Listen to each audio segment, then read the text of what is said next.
We are pleased to welcome our special guest today. That is our very own Pennsylvania United States Senator Dave McCormick. As Dave has been a guest many times in this show, I'm sure you remember back to his first run for U.S. Senate back in 2022.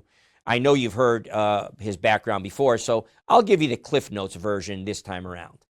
Dave was born in Pittsburgh, but he spent most of his formative years growing up in Bloomsburg, Pennsylvania, where his father, James, was president of Bloomsburg University, as well as served as chancellor of the Pennsylvania System of Higher Education. Dave received a coveted appointment to the West Point Military Academy, where he graduated with a degree in mechanical engineering.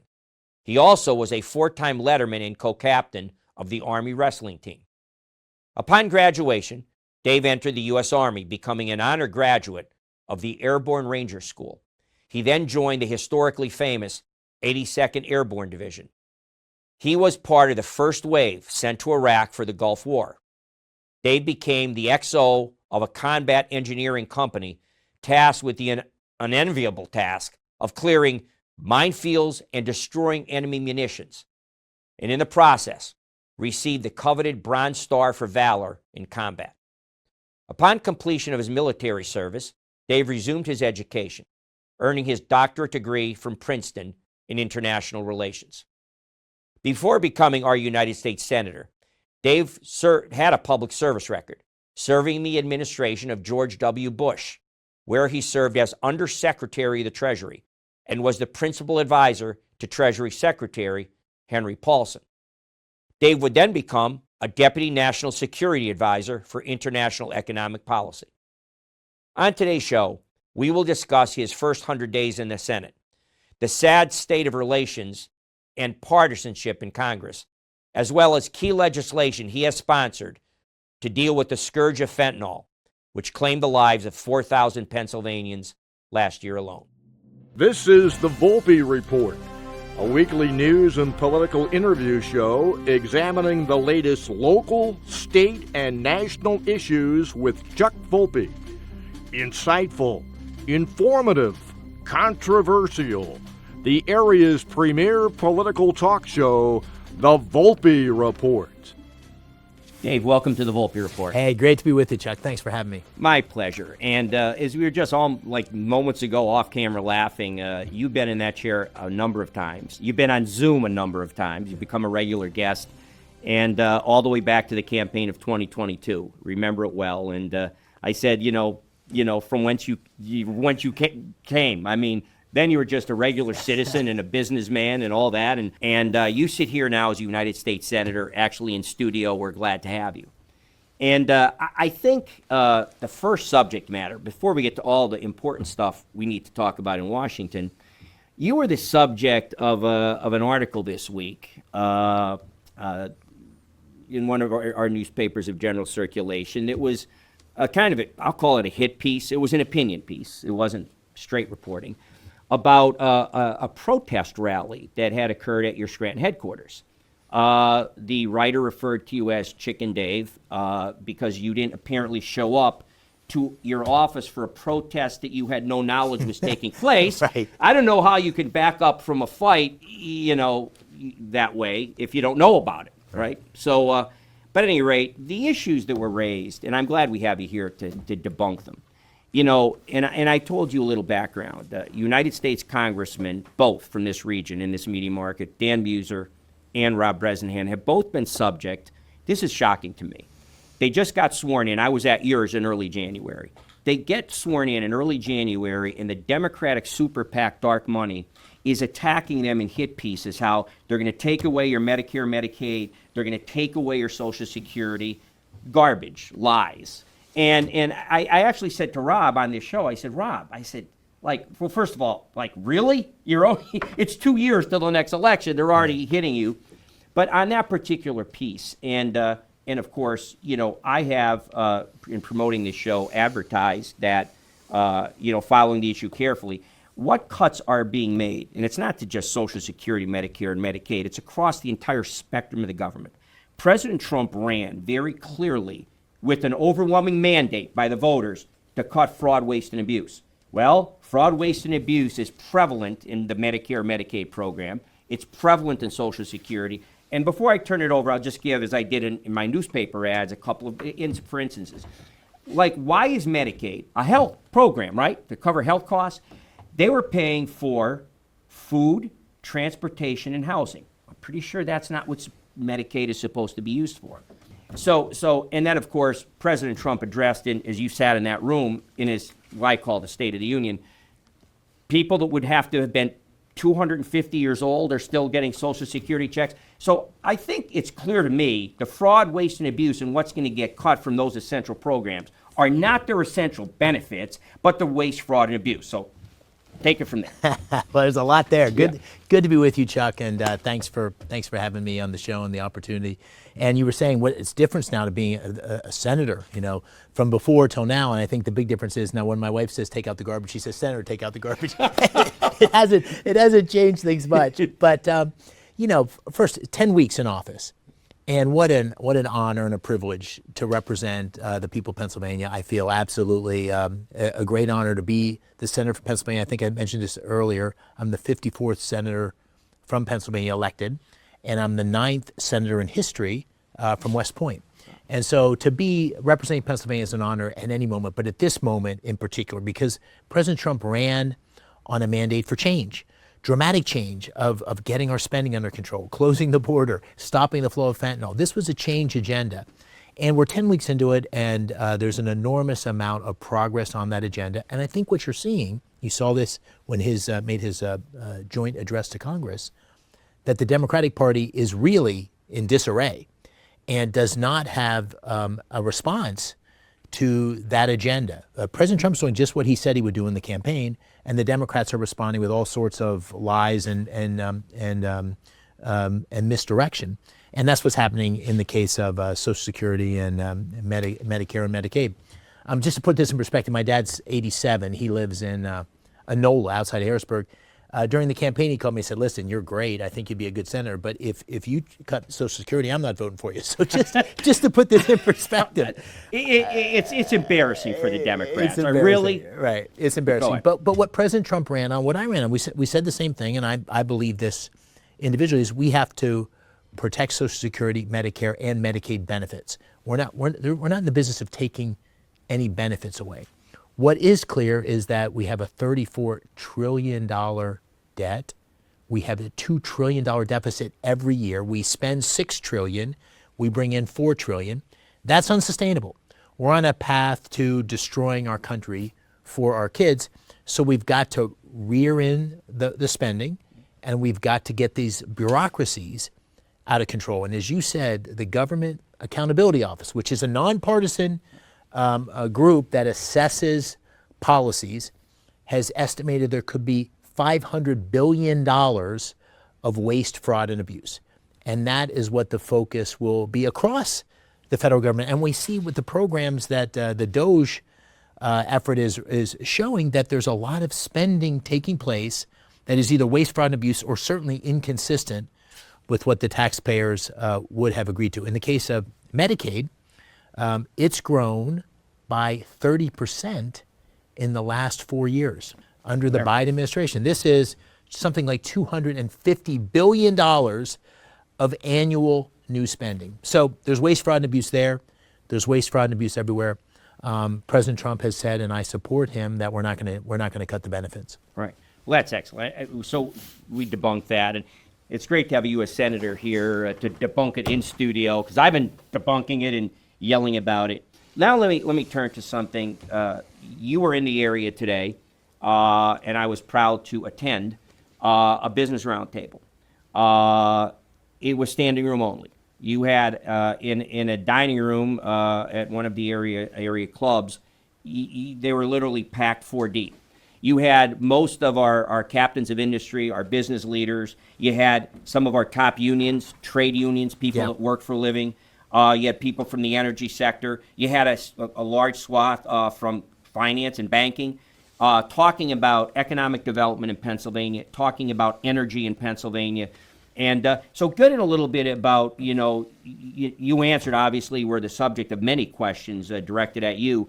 And one of the themes I got from this is you sit on the Energy Committee, so talk about your plans there. But secondarily, that one of the other things that came clear is that with all this new jobs and development, infrastructure with Rob Bresnahan, who sits on the Highway and Infrastructure Committee, there are going to be a lot of development in Pennsylvania and economic development. So talk a little bit about that. Well, yeah, this is what, in many ways, the election was about: jobs, jobs, jobs. How do we create opportunity for all Pennsylvanians? Republicans, Democrats, like this. I'm elected to represent every single Pennsylvanian. About 60% of Pennsylvanians live paycheck to paycheck.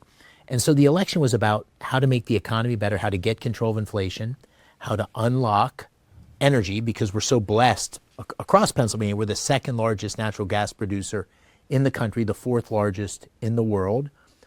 How do we get control of the border and stop the fentanyl that's flowing into this community and many others? That's what the election was all about. And the driver of the American dream and economic opportunity for everybody is new jobs.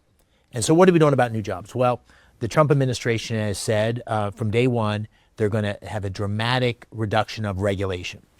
That's going to be fantastic for all businesses, particularly small businesses. Small businesses are the driver of jobs. About 80% of new jobs come from small businesses. The second thing is the Trump administration said they're going to do, and I'm going to be able to help this a lot. I'm on the Energy Committee. I asked for that. And I'm also the chair of the subcommittee on energy.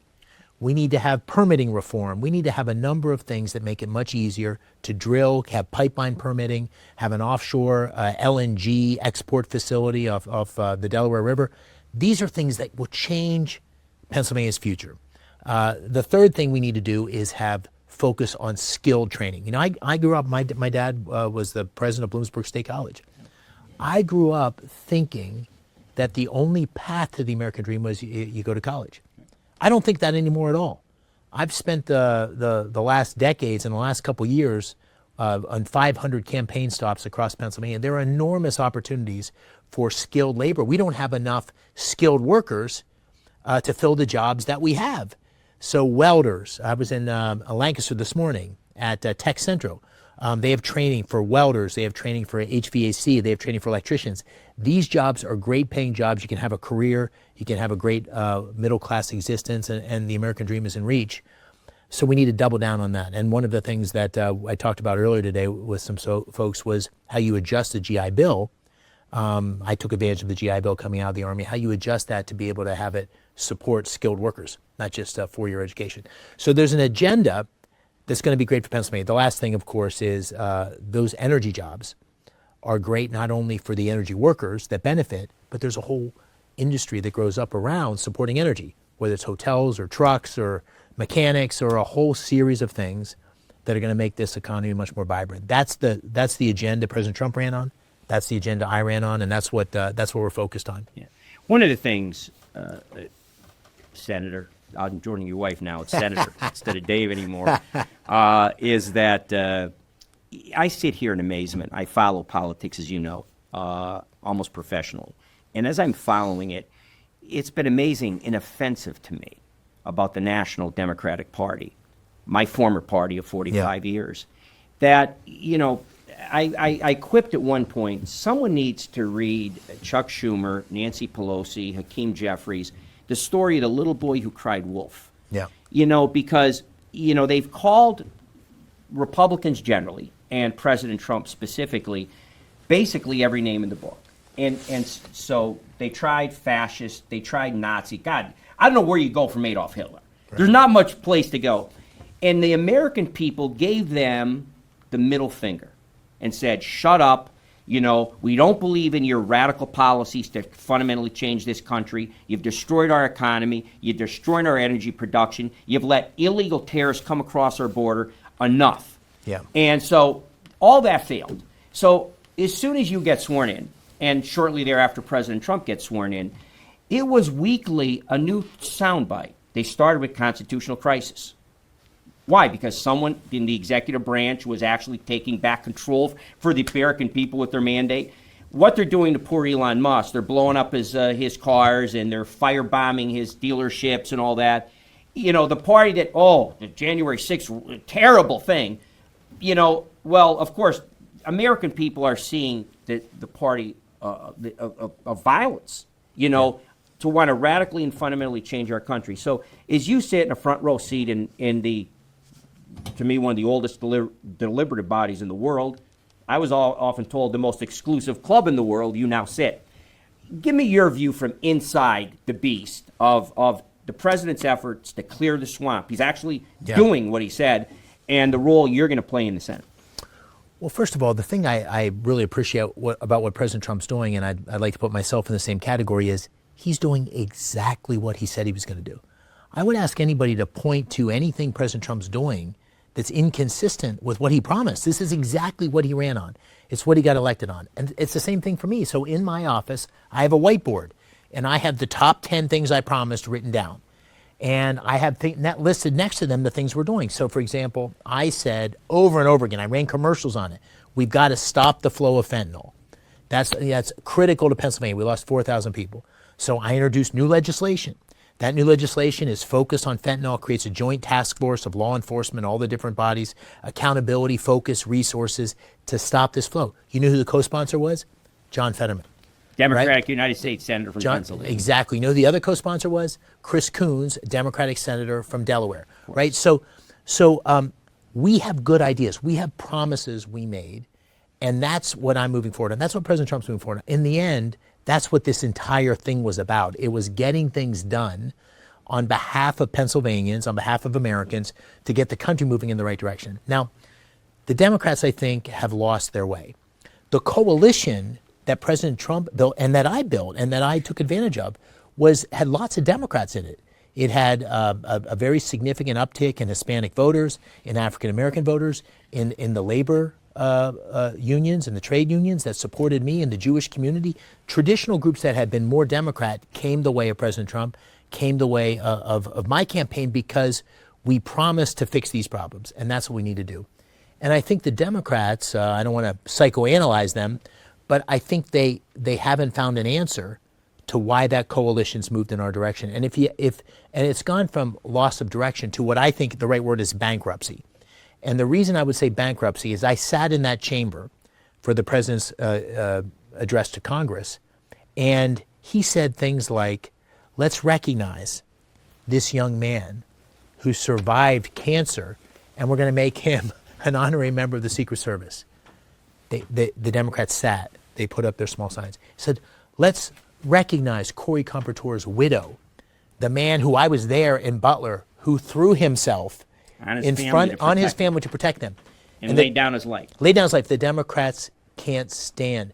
Mark Fogel, who my first promise to his mom at the Butler rally at the age of 95, I said, listen, I'm going to do my part to try to get him home. President Trump right there, I'm going to do my part to try to get her home. 22 days later in the Trump administration, Mark Fogel, I'm there, Dina and my wife and I are there. He walks into the White House. He's crying like to be on America's soul, in the White House. If you can't stand as a Democrat and applaud that, that's above partisan politics. And so that's why I think you're seeing these attacks constantly, because they don't have the answer for how they're going to solve America's problems. And I actually hope they find it, because America's healthiest when we have two healthy parties that can compete for ideas. I don't think it's a good thing that the Democratic Party has lost its way, but I hope they find their way. And in the meantime, I think Republicans need to deliver on the promise. In the end, we got to get a hold of inflation. We got to close the border. We got to stop fentanyl. We got to unlock energy. We got to bring law and order to our cities. If we do that, every single Pennsylvanian is going to be happy about it. But I talked about the Democratic lies and dissembling and all of that. Well, you reminded me in those last words there, like they're already like, well, they haven't cured inflation yet. I didn't know you can cure the entire economy of the largest economy in the world in 4 weeks. They spent 4 years digging that hole and kept digging, our economic disaster. So again, back to the disingenuousness, David, a couple of editorial comments. First is, I remember, because I'm an old guy now, I go back to the 60s, and, while other parties out of power and out of the White House would find their legitimate disagreements with the incumbents and who had the power, I had a sense they were still all cheering for America. Yeah. They were cheering for America to succeed. You don't have to like Donald Trump. You should hope he's successful, because that means the country is successful. Yeah. How do you not stand for a 13-year-old cancer survivor? He had the scars on his head. Like, people talk about partisanship and about our country state right now. And I don't understand. America has seen them for what they are now. At what point do you get a poll that shows a 21% approval of Democrats in the Senate and House? Their congressional delegation in both chambers, 21%. Yeah. At what point do you reboot and say, let's be American again, let's find our ways to disagree, but let's point out those differences respectfully, not blow up dealerships, not call for war, not call for taking it to the streets? I don't get it. You're sitting there like, is there any hope for bipartisanship? I think there is. Let me be the optimist here. I hope. I need to encourage it myself. Yeah. No. Well, first of all, I think there has to be a reckoning. There was a reckoning on election day. There was a reckoning. The Democrats didn't think they were going to lose. They didn't think they were going to lose. They thought they were going to win. The media was saying they were going to win, and they're going through the 5 stages of grief, and they haven't come to a resolution that their situation is a result of a misguided set of policies and poor leadership that put them in a spot where a change agent in President Trump could legitimately say, I'm going to make your life radically better, and here's how. Now, President Trump and I and others have to deliver on that promise, but the contrast could not have been more clear. So they haven't taken accountability for inflation. They tried to blame it on big companies and greed.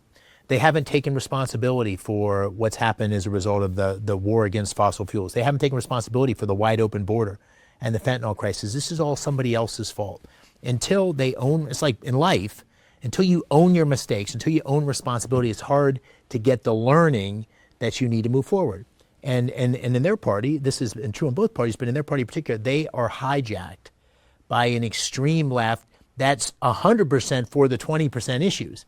And so the Democrats are running scared of the ability to confront that. One of the reasons I admire Senator Fetterman, we disagree on a lot, but we agree on some, is he's willing to confront that.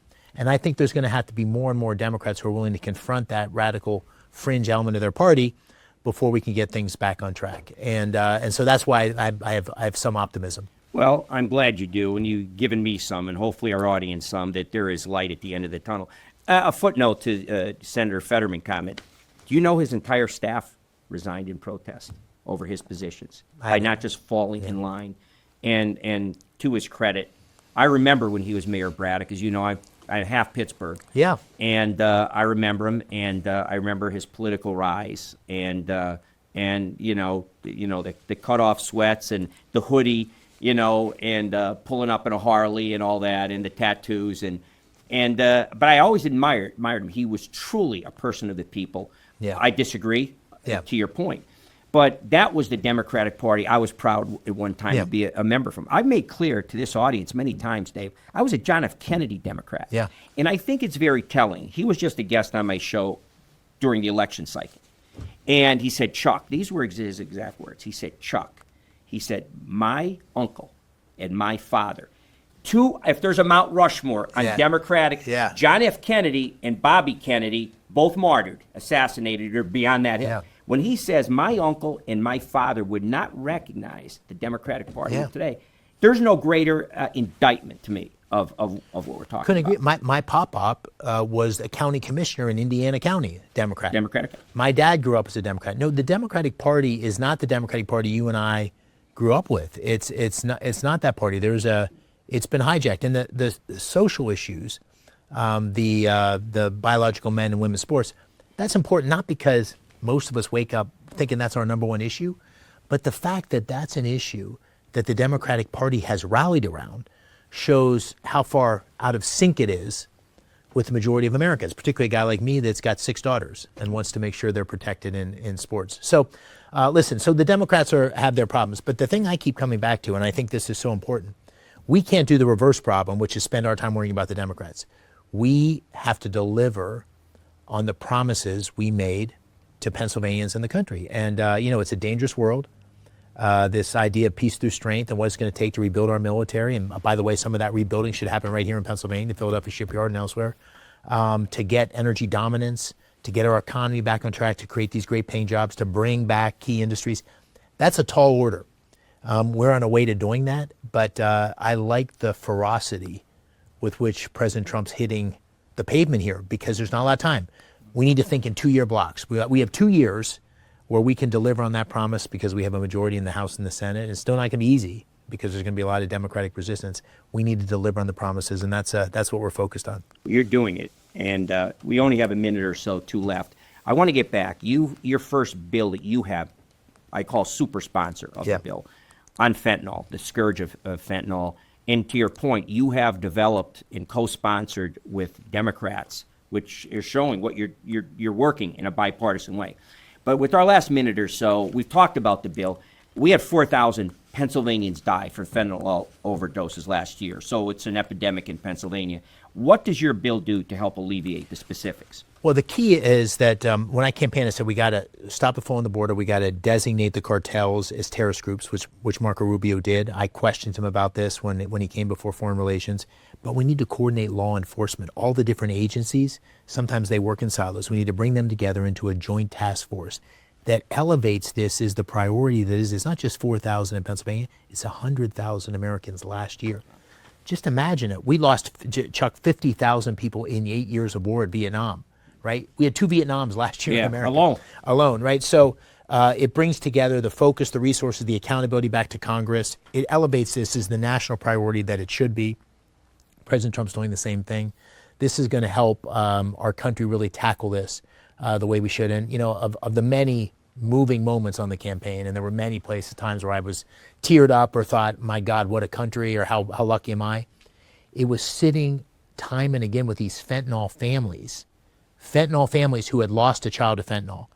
And the devastation of that is something that I want to stop for all Pennsylvanians. You're allowed to bring one guest to the State of the Union. My guest was Jim Ott, who's the sheriff from Blair County. He's been fighting fentanyl all his life. He lost his own boy, his own son, to fentanyl. This is something we can beat, but it's got to be a whole-of-nation strategy, and that's what my bill's trying to do. Well, Senator, believe it or not, we're out of time. Thank you so much, Dave, for your time. And I'll leave you with this. I'd like to get you, even if it's by Zoom, because I know you're busy in Washington, later in the spring, early summer, to talk more about some of our national issues now. We have the war with Ukraine. We just didn't have time in this show. We're bombing the Houthis in Yemen. Yeah. We're coming into the crosshairs, or putting them in our crosshairs, Iran. We have, obviously, the back and forth on the war in Ukraine. So, I'm going to the Middle East in May. Okay. So why don't we talk after that? You come back. And I'll come back and give you a debrief. That's a date. Thanks, Senator. Thank you. Again, we had United States Senator Dave McCormick here. We appreciate his time, and talked about a lot of the issues I'm sure many of you are wondering about yourselves. And we're thrilled to have him back after he comes back from the Middle East to update us on some of the international issues that we face as a country. We've done a pretty good job hitting the domestic stuff here. We'll be back next week.